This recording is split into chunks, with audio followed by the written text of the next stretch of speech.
تمام ئەمێ دەربارەی vê êrişê hinekî bisekinin weke beriyan jî me amaje pê kir ku me du mêvanên berez hene berez Ced'an Elî çavdêrê siyasî û endamê desteya şêwermendiya Partiya Demokrata Kurdistan Sûriyeyê ku li stûdiyê didgelme bîtin mamosta tu bi xêr hatî spas herwiha berez Hesên Çelebî parêzer û çavdêrê siyasî li Almanya ji bajêrê Hamburg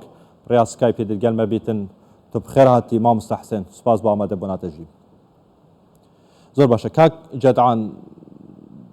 اف روشه تو چاوا ودخوینی شفاندنا تجبو بویرا غویران یا حسکی چیه اف چاوا دروز بو چما دروز بو در انجام چی بون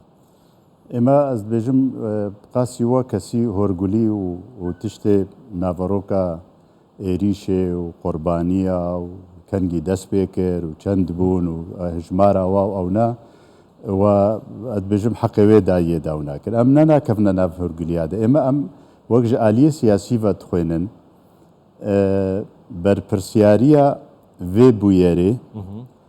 نوري جامير يك جوانا نوري محمود دركت دا خوانيا كده دبيجي افشش هيفا امجي اگادارن گو اف ايريش وي چي ببي بله بر برسكي واي ديجي لدوانا كخدا عيني تش دبيجي باشە هەگەر هون ئاگادارن بەری شەش هەیڤە چرە بڤێ حجمێ هەنێ چرە بڤێ مەزنبوونەها چما ئەفقا قوربانی وەدان و چرە تەدابیر نەکردن بەری هینگی گۆهون نەگهان بانەڤێنە زائد ئەم ژێ فێم بکن نۆکی ژێ قەزەنجێت کێژوی کاری کاری قەزەنج دکەتن عالی قەزەنج دکەن یعنی گەرەکە ايجو داعش دعم دكن و ايجو بوارا ريكفتنا دكن بيجو مان اون ايجو جي قزن جيتكن داعش بكارتينن او جي قزن جيتكن نظام انظمه هرمي هنا ايران درجايا كده روشا عراقي وسوري قال لك جيرا دستوردانا مباشر راستقينا دكي دخوازي او بي رجيما بشار هيا يا دستلاتا سوري بشار الاسد دولت دیجی الهرم ده هنا ایگو هگر تبلی هوی چه ببی و هگر وری خویا کرن انو افره و بریا هنه امریکان ده اویدنا روسیا ده مسئله ده حزب الله ده مسئله دنا افبری نها مدیتن گوچا و داعش ج باغوز و دراز وری بری هنگی ج تدمر آنین بباسا نقل کرن آنین تسلیمی آلی ویالی کرن پیاده پیاده بوچه افقاس خطره داعش هيا وهر يك جوا قنبركه هر يك جوانا 5000 بين بخي زندانه كده دناف خلكيده دناف مالاده باساسي خوجي ابنا زندانه مدرسه اخون دنيا صناعه ومعهد ومدرسه انينا خصنته ده وتنكاري وخب باريزي وتنكاري فانا بباريزي تشرا افقن 5000 قنبرات انين خصنا تشرا كاري زاروك وا خدي بكي لجم خوا چرا تا دوری اهل جی نکرنا تو دوری بازار نکرنا يعني ليره برسيارك هي برسياره يعني لوانه برسا قلق خلكي بيتن شما دناوا حسكي دا دبن هيزن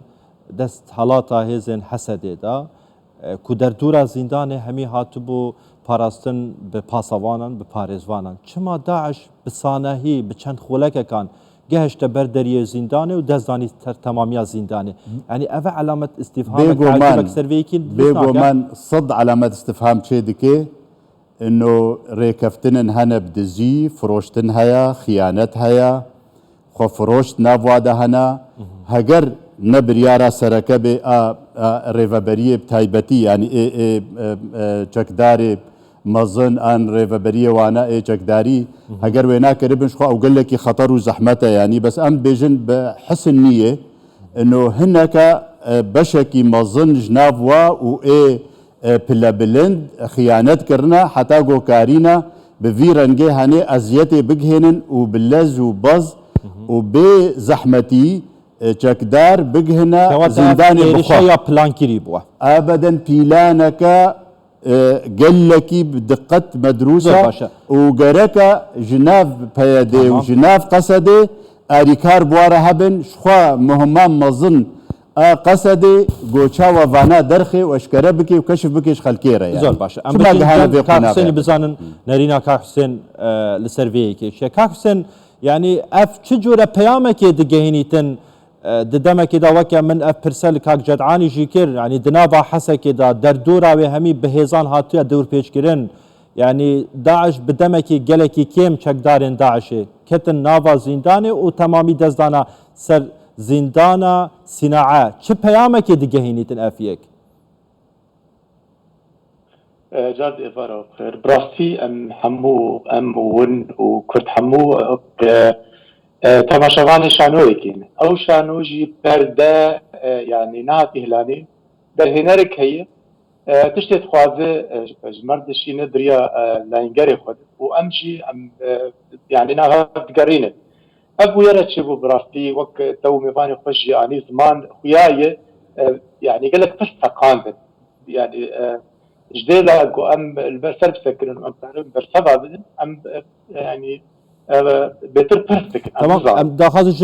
هنري كهندك دنگي ناوا استوديو باش بكتن دمهاج دنگي كا حسين يبالي كا حسين بردام بجاختن ادخوا جا اف بياما قلت تفسكر جنابي تفسكر چه بيام خوست بگينه او خو بياما گيشت كي وكيكي كرد از بينم گو دبر ما قالك لاواز دبر ما فاسواني ويتن يعني قبل وقت يرو داعش بيانا خدر خصي قلتي ده كسب ده شربانه ما إيريشي دبركي وقت في دبستاني كي خد دبستانه نا زندانه وفاسواني قصدي ده حزار كس لويدكي هنا اگر بعد كسي هان اگر بعد هان اگر قريبون يعني فقينا كيتشي كان كاري ودرباس بن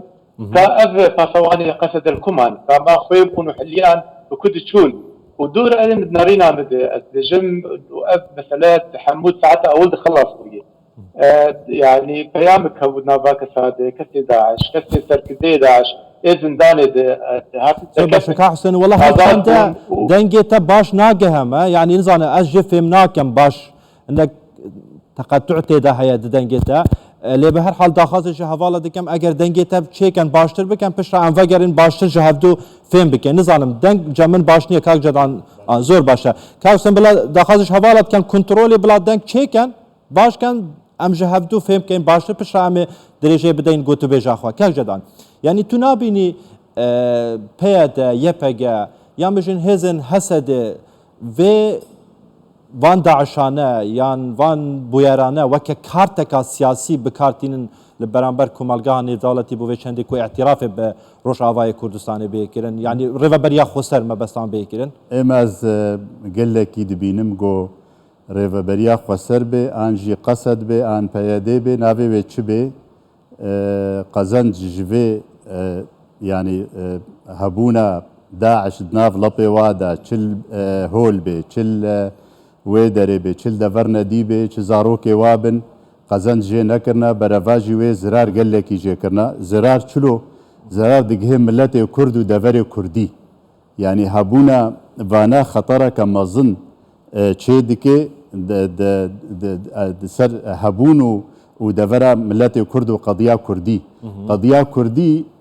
تجارە بڤی ڕەنگی بشوندە نەمایە ئەنها بوویە قوربانیە ئەز مچاوە چەند داعش کوشتن و چاوە ئێریشی مەکرد مە ئێریشاوی فەڕەدەن بە تد زیندانەکێ دەی تد جهێ خۆ دەیت گۆرەپانە خۆت مەلعەبا خۆ دەی هەنێکاش دەرڤە ئێریش کریە ئەف قاس قوربانی چوون نەخوا هەگەر جەبهەک بە ئەنیکە شەربانەوێ چ ڕەنگی تێچ قاس قوربانی دابانە ئەف قاس قوربانی و تد مالا خۆدا و تد مەحرەسا خۆدا و چەکاتە دەستێتەدا و تد بێژێ ئەز ئاگادار بووم عەلمێ مژێ هەبوو چرا ئەفقاس قوربانی چێ ببن دوورە ئەڤیەک ئەیمە ئەدبێژم ناما سەرەکە و ئانجی ئەرمانجا سەرەکە ژێ بویەرە حەبسە حەسەکێ ڕەڤاندنە بەرپرسێ داعشنج هەندروێ زیندانێ و بە دەستێ هەنێک خاین دناف قەسەدێدا بەشێکی مەزنج ناوانە خیانەتکردنە حتا گۆکارنە ئانها هژمە داخوایانیەوانە هەمە تەڤلی هەبن جارێکی دبێژێ 5,000 حبسێ دەبوون هناك دبيجن 3500 بون انا هناك دبيجن 1000 بازدايا هناك دبيجن 500 بازدايا هناك دبيجن 10000 بازدايا وكسكي الراستي داخویانی راستی نادنا دستی خلکی و نادنا دستی ملتی ما نادنا دستی راگهاندنی نادنا دستی چه استفاده دکن استفاده بینار زانیارین راست درست نادن خلکی نادن رایا گشتی جبر تبلیغاوید نافده تیده هاید بویریدا حمل علمی وانا وکه هفدو جنینا شکستا حسده هزا نشانه داتن هیچ نشانه که مزنا قصد دوی مسئله دا شکستنك آني مخابن جرك نولو بانا إما دلي ما نخوازي گوش كستيبن دلي ما نخوازي ملت إما قرباني هاري خورت وجنج ما قرباني هارم راسي أبنا كسك نينا بوكيفاي وشان زار كسان جيكاك جدعان يعني كوشبر بوينا مالو حال خو بجيش تينا ترسك ازول نافچه جي درز او نافچه حتى خلقي بازداني مثلا بيجن حفتي و 5000 کوچبر بوونه آن اواره بوونه جه خو درکتن نماد هیلن وگرن حتی گو پاقش کن هگر داعش هنه آنینن داعش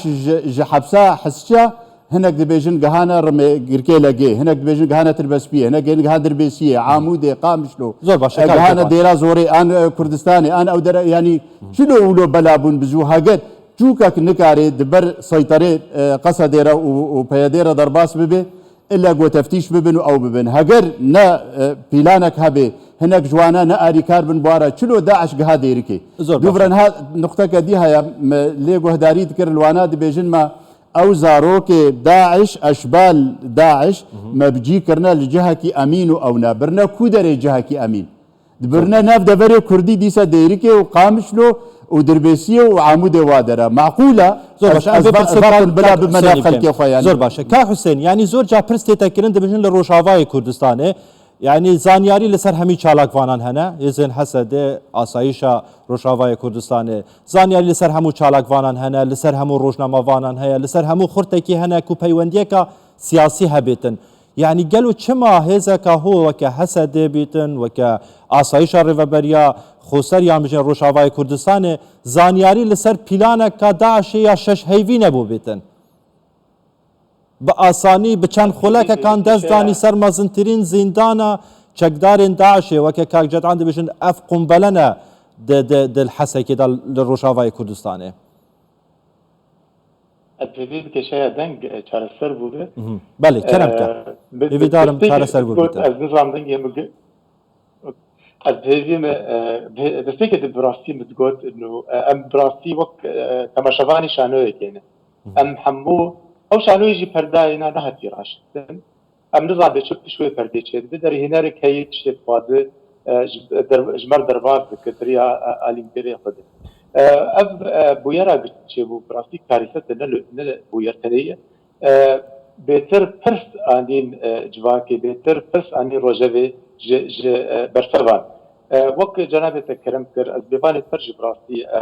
نارينا بير قلقي نزيكي آوي قصد هاي ويناج يعني دو كرد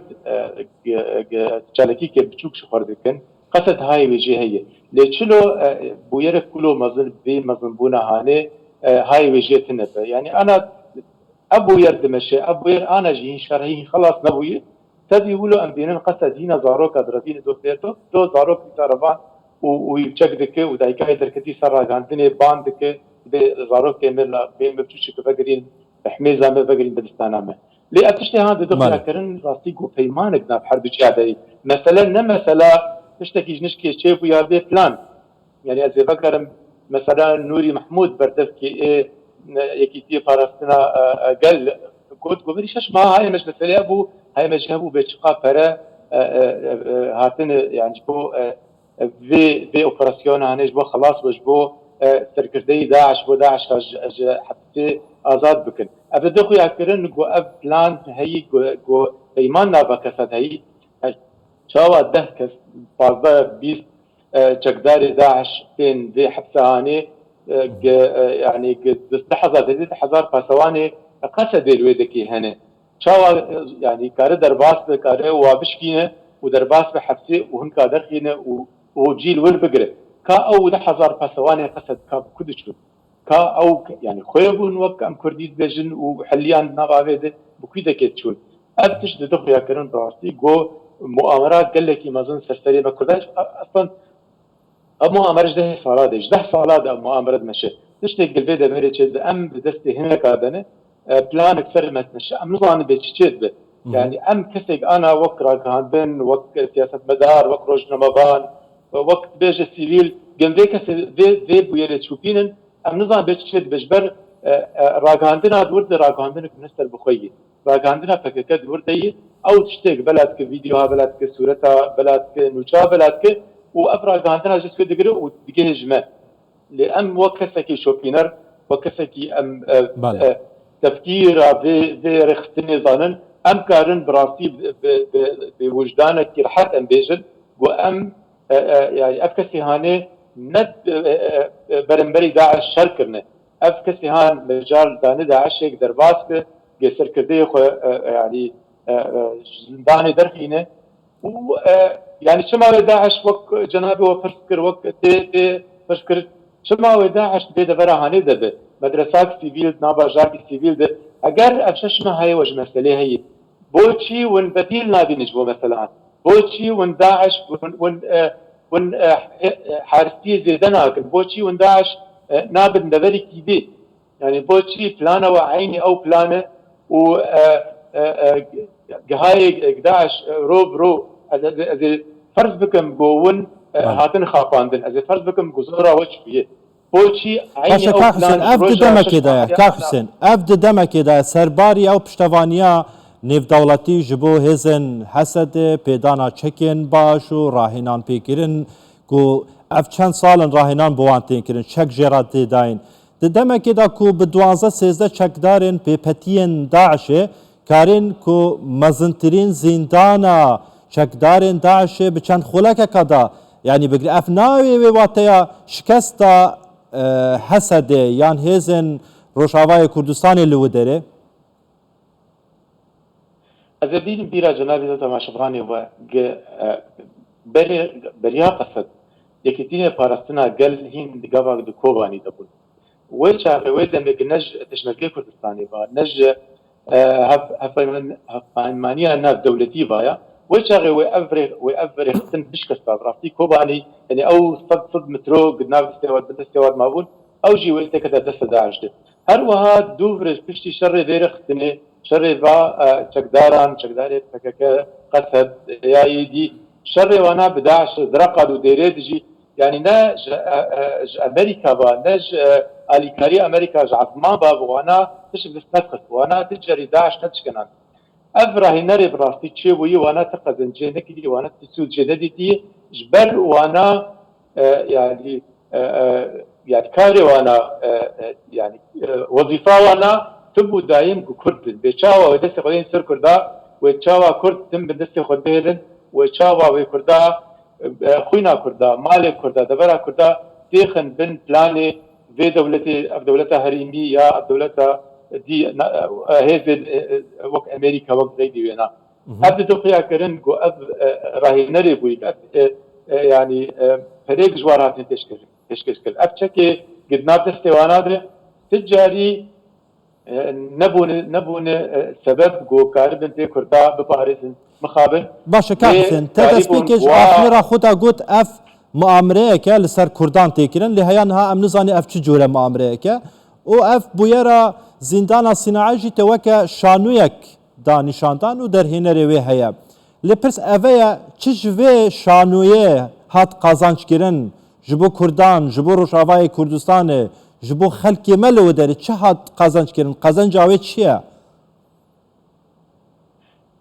ایم بخوا از بینم بجده سالا وردش گاوا فکر دستی خدایی سر دبرامه سر کردستان سوری كرد مي سوري تشتك بس نخستن تشتك قزنج نكرنا لبي إذا خستنا هاني وينا قزنج قال كرنا يعني أم بقر بري ده صلاة أبري خستنا هاني دشيا دبو كسيكي ولو به ند داي هيزا وينا قال لك لواز بو ليش ده صلاة برد تشتك أو دبرة ما أسد رابستي يكر بحضارا شكداري كرد تبغى كرد بمليونان هكذا بلياران دولار خستن واش كتي خد خستن كونتي خد فريقه فركرت لأن وكرد مخابن هنك جماعة تبلي خوينا خورتي كردار شيء تبلي دايكي كردار دقرين يعني بقولهم ونا كسبانه بچند سب كورت كردا هاتر كشتن في بويرا هاني تنيت تفهين خوين درجه تفخلينا دركتن دربي مالي خو هنا نخويا بداويا مساله قال لك جن امسكتن وما داعش كانت يعني ايش كان عندنا داعش وتشاوش كان دي هجر مدرساك ودنا تاخذ بتشوجك ديه از بجم تعدا قال لك مظن الكردا هاتيه يعني اجي جابك غورتنا ديموغرافيك هجر انا نبوب هجر انا كرت ثاني غورتنا ديموغرافي لحتي ابوبه لي اساسك بنجهكي بو غورتنا ديموغرافي اغو كرد 10 سال الحقيقه كلها دستي كليه يعني اسكار بجم نحسكرينك دخل ناف بيكاتي دغري دهليكو كرد عرب بيكاتي سرقه دويده كده نرازيبونك عزيك نابات شيء ايك تماشا دكم رژیم تركن لإيك خسارت كديرو ودو وسبجي ويكرد المخاض زور باشا كا حسن از وگرم جمتاد گم بمینه کاک جدعان زیدتری هفته هشتی کسی هاتن کشتن دوی بویره دا نزیکی 100 کس زیدتر 100 کسی بریندار بون دوی بویره دا زیدتری 45000 کسان خلک مل روشاوای کردستان در بدر بون به حال بون ترسک آمازن کفتن نابدل تمامی روش آوای کردستانه یعنی اف چه جوره سرکفتنه که یعنی راگاندنا پیده یا یپکی یا حسده سبتا ایواری هاواردی کتن برخدانا غویران ام بسرکتن شورشک آمازن و دستکفتک آمازن گلو اگه اشتش بپرسم کاری دستکفتان جمرا بجمیری دستکفتن غویران چنه کنترل کردن زندان سینا عجارک دستکفتنا غویران هیچ عالیه کرداوا صفرا برواجی وینا خساره مزن و شکستن مزن آنینا اما از دتشته بچوک بس واتاوا هیا دوی بویره ده چه بویا یک جه پیرک جنک درکت یا راهشتیا چکه حارستیا حاره و مالاد که تبلو کره خوا کره وید ناف زاروک بچوک ده اید قاسی عمری وینا و اوجی ناف جناده بروانیه جبو هگر داعشک فلتی به باز ده ورد ناف حاروا مالی وانا بروانیا خو بکنو نهی لندر باسی ناف مالا ببه جوان شورشگیر کره وی ده بروانیه ده ده ارس چوب ارک خو بخشا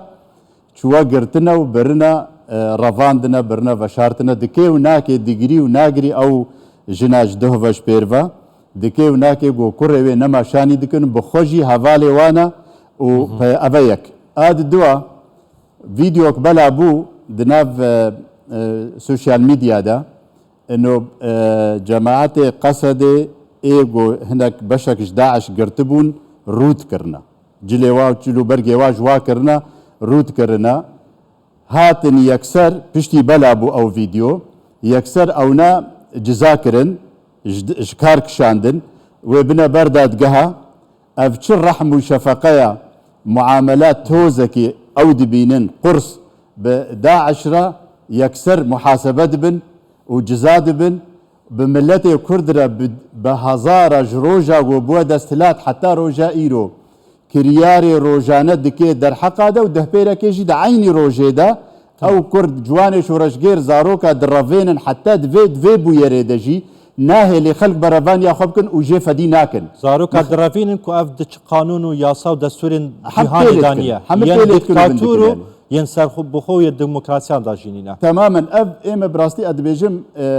هيج قصده و اف هشمنديا لجم ريفابريا بيادي تي قزنج جملتي كردرش قضيه كرديره بفا تشتي غودكن نائنن شكستن يعني او لكوده دشكهنجي حساب دكن سركفتن لكوده دشكن دكي تشجا شريدات تشقاس قرباني دانا الجمع نقلك مشكله انها حم فصائلي زور باش اوبوزيسيونا سوري بقاسي قصد قرباني ندانا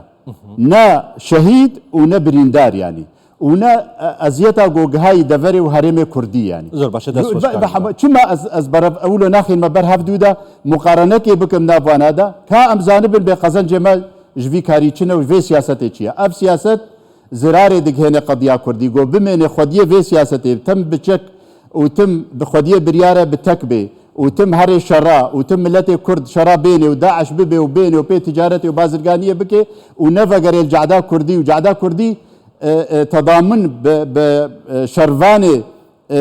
في بويري ركرن جبهيدي بهتر